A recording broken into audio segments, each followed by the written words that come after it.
दो छोटे बच्चे होते हैं जो कि अपने डैडी से पूछते हैं, सुबह सुबह चाय नाश्ते के लिए बैठते हैं, जो डैडी से पूछते हैं कि डैडी डैडी मेरे दोस्त हैं, उनके पिताजी काफ़ी अमीर है, हम लोग अमीर क्यों नहीं हैं। तो उनके डैडी ने बोला बेटा मुझे नहीं पता क्यों।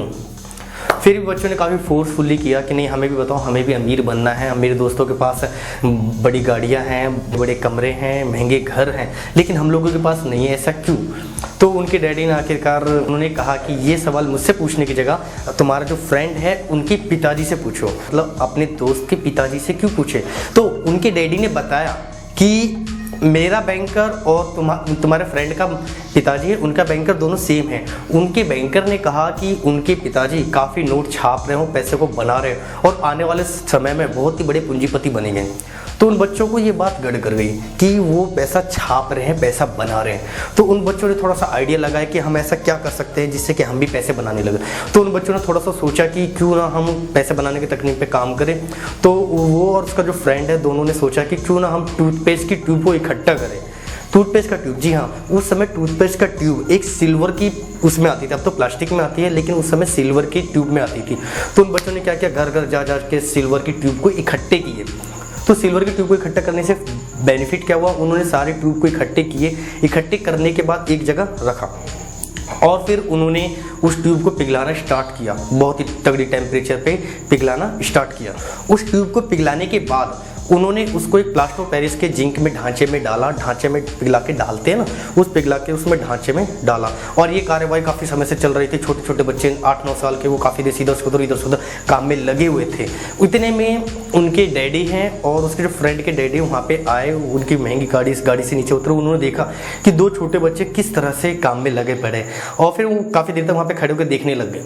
उन बच्चों ने क्या किया था कि सिल्वर की जो ट्यूब थी, टूथपेस्ट की जो ट्यूब थी, उनको पिघला के एक सांचे में डाला था। उस सांचे को प्लास्टर ऑफ पेरिस से भरा हुआ था। उस प्लास्टर ऑफ पेरिस को जब तोड़ा तो उसमें से सिल्वर, मतलब कि सिल्वर टाइप के जो सिक्के बने होते वो निकलने लग गए।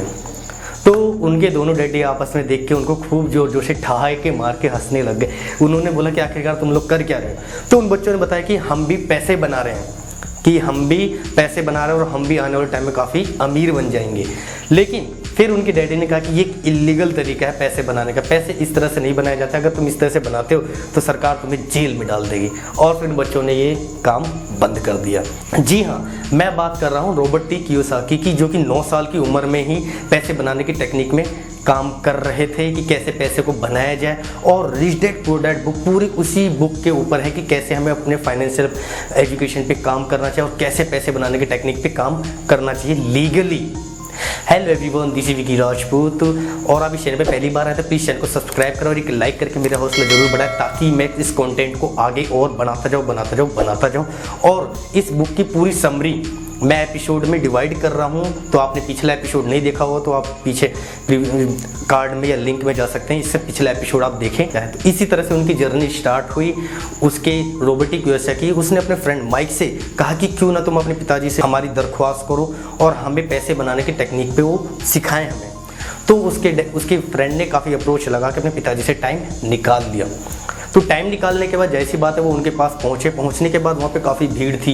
भीड़ का मतलब वहाँ पे उनके बैंकर्स भी बैठे थे, उनके शॉपकीपर में जो स्टोर में काम करते वो लोग भी बैठे थे, और जो उनके जो बिल्डिंग्स बन रहे थे उनके कंस्ट्रक्शन डिपार्टमेंट के कुछ लोग वो भी वहाँ पे बैठे हुए थे। तो काफ़ी भीड़ थी, वो काफ़ी बिजी थे।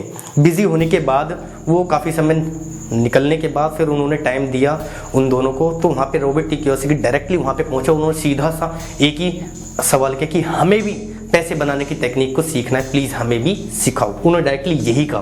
फिर जो रिच डैड हैं, इट मीन्स माइक के जो डैड हैं, उन्होंने कहा कि मैं तुम्हें क्यों सिखाऊं, भाई जाहिर सी बात है मेरे पास टाइम नहीं है, तुम जानते हो मेरे पास इतने लोग हैं, इतना कारोबार है, मैं भला तुम्हें क्यों सिखाऊं, मेरा टाइम क्यों बर्बाद कर रहे हो। फिर उन बच्चे काफ़ी मायूस हुए। फिर उनके चेहरे को देख के उनके पिताजी ने, इट मीन्स रिच डैड ने, उनको एक ऑफ़र दिया कि तुम को मैं एक ही शर्त पे सिखा सकता हूँ, अगर तुम मेरे लिए काम करो। तो बच्चों ने देखा कि मेरे लिए काम करो। फिर उन्होंने ऑफर दिया कि तुम्हें मैं 1 घंटे के 10 सेंट दूंगा। उस समय 1 घंटे के 10 सेंट बहुत ही कम राशि थी। तो उनके रिच डैड ने फाइनली उनसे यही कहा कि अगर तुम मेरे लिए काम करते हो तो मैं तुम्हें सिखाऊंगा, नहीं तो मैं नहीं सिखाऊंगा, मेरा टाइम बर्बाद मत करो, यहाँ से चले जाओ। तो बच्चे काफ़ी देर तक सोचते रहे। तो उनके पिताजी ने फाइनली कहा कि तुम्हारे पास आखिरी मौका है, अगर तुम सीखना चाहते हो तो मेरे लिए काम करो, नहीं तो चले जाओ। क्योंकि जिनके अंदर तुरंत फैसला लेने की क्षमता नहीं है वो कभी भी अमीर नहीं बन सकते। और यही है हमारा पहला सबक। जिस तरह रॉबर्ट कियोसाकी ने अपना फैसला तुरंत लिया कि उन्होंने फाइनली डिसाइड कर लिया कि ठीक है, हमें जब भी कुछ नहीं मिला तो क्यों ना हम इनके लिए ही काम करें। तो ये था हमारा पहला सबक कि हमें किसी भी चीज़ की फैसले लेने की क्षमता होनी चाहिए तुरंत ऑन द स्पॉट। क्योंकि अवसर आते हैं जाते हैं, अगर उस अवसर के टाइम में आपने फैसले लेने में देर कर दी तो अवसर कहाँ से कहाँ पहुँच जाएगा इसकी कोई गारंटी नहीं है। अब हम चलते हैं आगे। जैसे वो बच्चे वहाँ पे काम करने लगे, उनके दो शॉप पे बस सैटरडे की छुट्टी होती थी, वो हर सैटरडे 3 घंटे के लिए वहाँ पे काम करते थे। और काम करते ऐसे 3 से 4 सप्ताह चला गया, उनके पिताजी ने उनको कुछ नहीं सिखाया। और जब वो शॉप पे काम कर रहे थे, शॉप पे काम करते करते उनकी जो लेबर्स थी वो भी कह रहे थे कि इनके पिताजी है जो बहुत खड़ूस हैं, सैलरी भी कम देते हैं और हमसे मेहनत भी खूब करवाते हैं और हमारा इंक्रीमेंट भी लेट होता है। और ये सारी चीज़ें बच्चे सुन रहे थे, देख रहे थे, तो उन्हें भी काफ़ी गुस्सा आ रहा था कि उन्होंने 3-4 सप्ताह काफ़ी उनके लिए मेहनत करी, काम करी, लेकिन उन्होंने 1 मिनट भी उनके लिए समय नहीं निकाला। और 3-4 सप्ताह इसी तरह निकलने के बाद फाइनली रॉबर्ट कियोसाकी जी ने सोचा कि अब मैं इस काम को नहीं करूँ, मुझे कुछ सीखने को नहीं मिल रहा है तो मैं क्यों करूँ। और फिर फाइनली 3-4 सप्ताह बीतने के बाद वो सीधे रिच डैड के पास जाते हैं। उनको पास काफ़ी बैठे रहते हैं, भड़ास तो निकालना चाहते हैं लेकिन बैठे बैठे सुन रहे थे और वो पहले की तरह बिजी ही थे। तो जैसे ही वो वहाँ पे पहुँचे, उन बच्चों के पास टाइम निकाला उन्होंने और सीधा ही रॉबर्ट कियोसाकी जी ने भड़ास लेके भड़क उठे कि आपने हमें वादा किया था कि हम अगर आपके लिए काम करेंगे तो आप हमें सिखाओगे, लेकिन 3-4 सप्ताह के अंदर आपने हमें कुछ भी नहीं सिखाया। यहाँ तक कि सिखाना तो दूर, आप हमसे मिलने भी नहीं आए और आप हमें कैसे सिखाओगे। और तो और आपके जी हाँ जो काम करते हैं वो भी बताते हैं कि आप बहुत ही खड़ूस हो, इंक्रीमेंट भी लेट देते हो, हमसे काफ़ी मेहनत करवाते हो और हमारी सैलरी भी जल्दी से नहीं मिलती। और 1 घंटे का 10 सेंट कोई पैसे होते हैं क्या? 1 घंटे का 10 सेंट पे कोई काम भी करता है क्या? तो इसी तरह पे भड़ास को निकाल रहे थे। फिर फाइनली रिच डैड ने कहा कि ये बताओ, वैसे सीखने की कला के लिए तुम मेरे पास आए थे, मैं तुम्हारे पास नहीं गया था, पहली चीज़। तो तुम्हें अगर जाना है तो तुम जा सकते हो, मुझे कोई इतराज़ नहीं है। फिर रॉबर्ट कियोसाकी जी बोला कि ठीक है हम नहीं जा रहे, लेकिन हमें ये तो बताओ कि हमने 3-4 सप्ताह काम किया, उसके बदले आपने हमें कुछ सिखाया ही नहीं, तो हम कैसे काम करें आगे।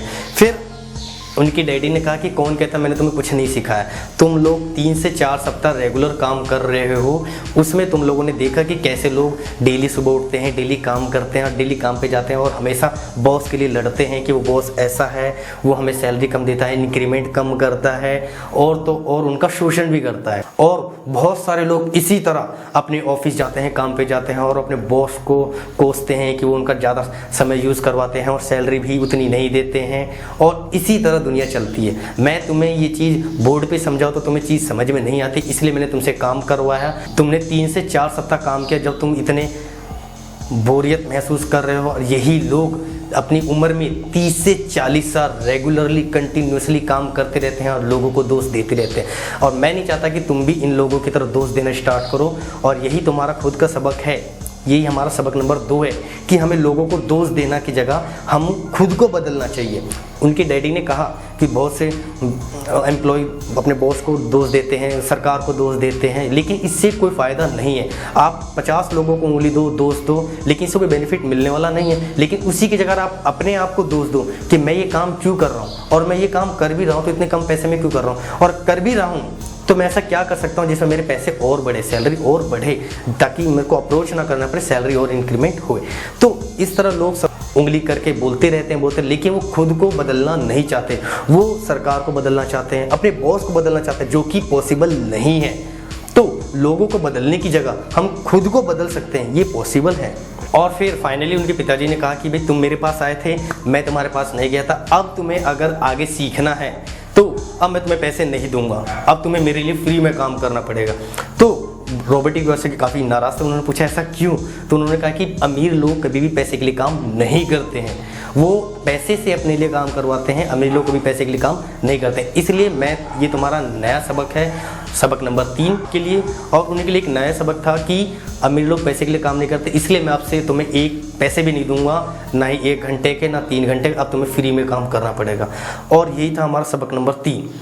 अब वो बच्चे काफ़ी परेशान थे कि हम फ्री में काम करें, कैसे करें, लेकिन उनके पास कोई और दूसरा ऑप्शन नहीं था, क्योंकि और कोई आदमी था नहीं जो उनको सिखा सके।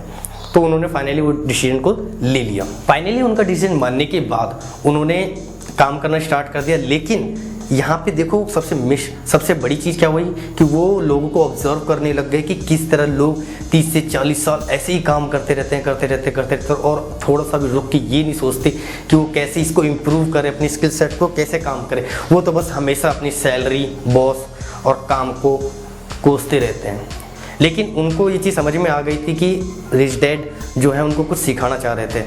लेकिन अब वो बच्चे काम कर तो रहे थे तो उनको पैसे भी चाहिए थे, तो उनको ये फाइनल दिमाग आ गया था कि भाई यहाँ से पैसे मिलेंगे। फिर उन्होंने दिमाग लगा और चीज़ों को ऑब्जर्व करने लग गए। ऑब्जर्व करने के बाद कुछ समय बाद उन्होंने एक ऐसी चीज़ महसूस करी जो इससे पहले चल रही थी, लेकिन उन्होंने इस चीज़ को ध्यान नहीं दिया। क्यों? क्योंकि उनका ध्यान था पैसे के ऊपर। लेकिन जब फाइनली उनको पैसे के लिए मना कर दिया कि तुम्हें पैसे यहाँ से नहीं मिलेंगे, जब उनका दिमाग चलने लग गया और उन्होंने एक चीज़ ऑब्जर्व करी कि वहाँ पे जो शॉप पे कॉमिक्स रखी रहती है, जो उनकी मिसेज मार्टिनी जो शॉप को संभालती है, वो क्या करते हैं उस कॉमिक्स के एक पन्ने को फाड़ के रख लेती है रिसिप्ट के तौर पे, और बाकी कॉमिक्स को दूसरे स्टोर वालों को दे देती है। और वो दूसरे स्टोर वाला क्या करता है, उसको इकट्ठा करके सभी स्टोर से इकट्ठा करके उन्हें रद्दी के भाव रख देता है, बेचता नहीं है, रख देता है।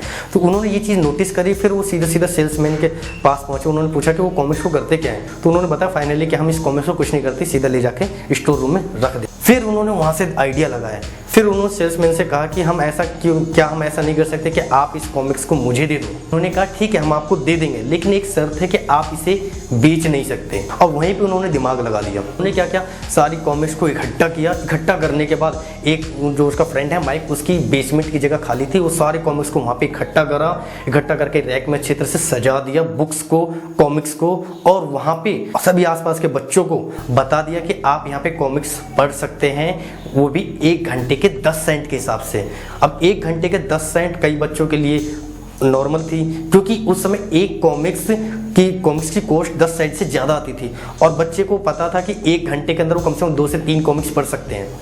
और वहाँ पे कॉमिक्स की बहुत सारी ढेर भी थी, क्योंकि वो एक स्पेशल दुकान से उन्होंने कई दुकानों से इकट्ठे किए तो कॉमिक्स, और वहाँ पे लाइब्रेरी के रूप में रख दिया, और वहाँ से उनकी इनकम स्टार्ट हो चुकी थी। तो इस तरह अमीर लोग पैसे के लिए काम नहीं करते, चीज़ों को ऑब्जर्व करते हैं और अपने पैसे बनाने के तरीके कहीं ना कहीं से खोज लेते हैं। आपको ये वीडियो अच्छी लगी होगी, इन्फॉर्मेटिव लगी होगी, और आपको ये वीडियो अच्छी लगी तो प्लीज़ एक लाइक करके मेरा हौसला ज़रूर बढ़ाएं, ताकि मैं ऐसे रेगुलर कंटेंट आपको लेते रहूं, और जिसका नेक्स्ट एपिसोड है आपका उसको नोटिफिकेशन मिलता रहे। मैं कीमती समय देने के लिए बहुत बहुत धन्यवाद।